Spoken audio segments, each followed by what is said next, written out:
Anda masih bersama kami ya di Senin Inspirasi dan tentunya masih menghadirkan owner dari AT Craft ya. Eh, Ownernya di sini ada Mbak Airin Tendean. Mbak Airin Tendean, dan tentunya tadi kita sudah belajar banyak ya tentang tadi ada tutorialnya juga ya, sudah dihadirkan oleh Mbak Airin. Kemudian tadi ya seperti diinformasikan untuk untuk ide ya, untuk membuat kreasi yang diinginkan itu juga harus smooth ya, seperti diinformasikan tadi ya. Betul, harus ada moodnya dulu. Harus ada moodnya dulu ya. Jadi kalau semuanya ada yang mengganggu, di-cut dulu ya. Dikasih berhentiin dulu. Sama ya katanya, kalau kita masak juga harus hatinya senang dulu ya. Ternyata bukan hanya memasak. Iya. Ternyata untuk menghasilkan atau membuat kerajinan tangan juga itu moodnya harus senang dulu gitu ya. Iya, betul. Oke. Mbak Airin, ini kan cukup banyak kerajinan tangan yang sudah dibuat.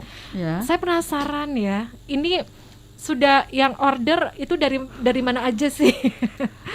Alhamdulillah, yang order itu sudah ada yang sampai di luar negeri, Mbak. Iya.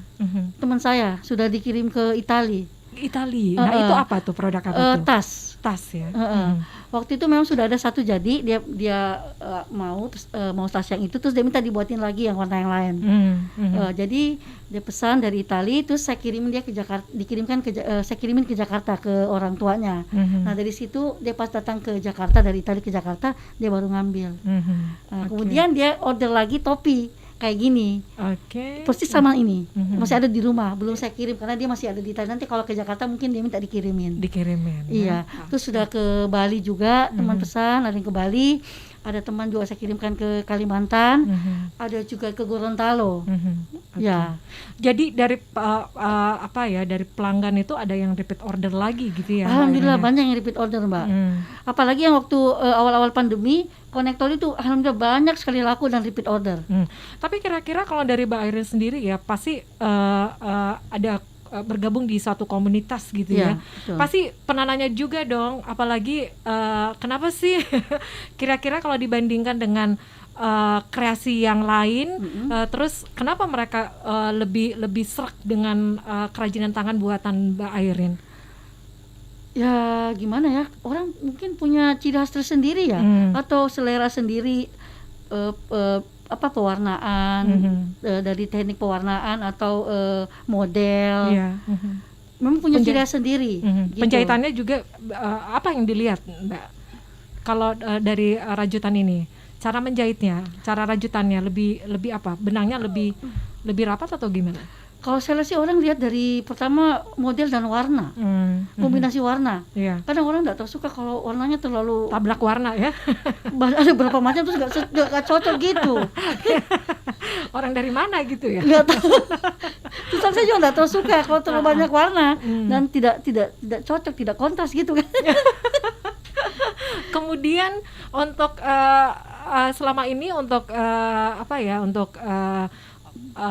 menawarkan itu melalui apa, Mbak? Kalau untuk memasarkannya, Mbak. Kalau memasarkannya ini saya saya pakai kekuatan sosial media. Yang paling besar itu paling kuat Facebook. Kemudian Instagram dengan story WhatsApp saya. Kalau Instagram nih, kalau smart listeners ini penasaran gitu ya, mau ngelihat kreasi buatan tangan ya dari Mbak Airin dengan teknik rajutan ini, itu Instagramnya apa? Airin Tendean. Airin Tendean dengan nama yang sama ya? Sama dengan Facebooknya juga Airin Tendean. AT Craft ya? Airin Tendean. Airin Tendean ya. Airin Tendean ya. Oke, jadi untuk pemasarannya itu masih melalui sosial media. Kemudian Mbak Airin juga tergabung di salah satu komunitas ya? Itu untuk pemasaran online-nya. Kalau untuk pemasaran lainnya itu kami biasa sesama UKM, kita rame-rame biasa ikut pameran. Nah, sekarang kita kan dibina sama IWAPI. Nah, biasa kita diajak sama Ibu Andi Oci, yang kebetulan dulu terima saya gabung di CPI, ajak pameran di bawah binaan IWAPI. Terakhir itu kami ikut pameran di Hijab Expo di Hotel Claro. Insya Allah nanti mungkin tanggal 20-an ada lagi pameran kita mau diikutkan di Mall Pipo. Mall Pipo Mungkin tanggal ya. 20-an insya Tanggal Allah. 20-an ya. Iya. Oke. Wow, ini kalau saya lihat ya hasil kreasi rajutan dari Mbak Airin ini benar-benar rapi gitu ya. Benar-benar rapi ya. Kalau melintas aja kayaknya penasaran gitu ya kalau nggak melihat langsung. Oke, Mbak Airin, kalau kedepannya nih ya, ini kan sudah istilahnya sudah hatam gitu ya untuk Enggak juga sih, Mbak. merajut ya. Masih mau belajar lagi. Masih mau belajar lagi. Kedepannya kira-kira apa lagi nih mimpinya yang ingin diwujudkan, Mbak Airin? Saya sebenarnya pengennya rajutan saya itu lebih ke fashion. Ke fashion misalnya. Jadi saya pengen buat baju, Mhm. buat sepatu, buat sendal, aksesoris, Mhm. gitu. Cuman mentor saya Ibu Mahdalia Makala bilang ini aja dulu sementara. Karena kan baju kan susah, mesti ada Iya. polanya. Iya. Sedangkan saya kan udah ada basic. Berarti harus belajar lagi ya. Iya, pola itu kan mesti, aduh susah juga itu kalau Berarti mau belajar menjahit gitu ya, Mbak Airin ya? belajar, bukan menjahit, belajar buat pola. Buat pola ya. Soalnya kalau ngerajut buat baju itu disambung-sambung, Mbak. Nggak bisa langsung jadi sekaligus. Iya. Misalnya- Kalau yang saya tahu kalau kita membuat pola itu kan diajarkannya pada saat menjahit ya. Bisa juga ya bisa langsung juga. merajut ya. Kita bikin sendiri sih. Kalau kita jadi belajar jadi desainer sendiri. Iya. Ini kan desainer kecil-kecilan namanya. Jadi bertahap ya. Iya. Oke, next kedepannya ingin menghasilkan karya-karya yang unik ya, buat tantangan yang unik ya, Iya, misalnya aja betul. baju ya, terus sepatu gitu ya. Iya. Terus Pengennya sih bisa paling enggak bisa nyanyiin doa. Oke, tapi kalau kita ngelihat sekarang ya, kalau dari para milenial sendiri untuk kecintaan mereka terhadap hasil rajutan, mereka suka nggak sih? Suka sih kalau waktu saya pameran itu yang laku itu kayak topi, ada konektor, masker, sama kayak tas-tas kecil untuk HP. Iya. Kalau milenial tuh suka yang tas-tas kecil. Yang simple ya. Oh, tas-tas kecil tali panjang, gitu. Mhm. Kalau milenial, tapi kalau untuk buat ngerajutnya sendiri saya belum tahu apakah mereka mau buat atau Atau tidak ya. Soalnya ya itu perlu kesabaran. Ini melatih kesabaran ya. Betul. Apalagi di tengah pandemi COVID-19. Ya, mager aja di rumah sambil ngerajut. Oke.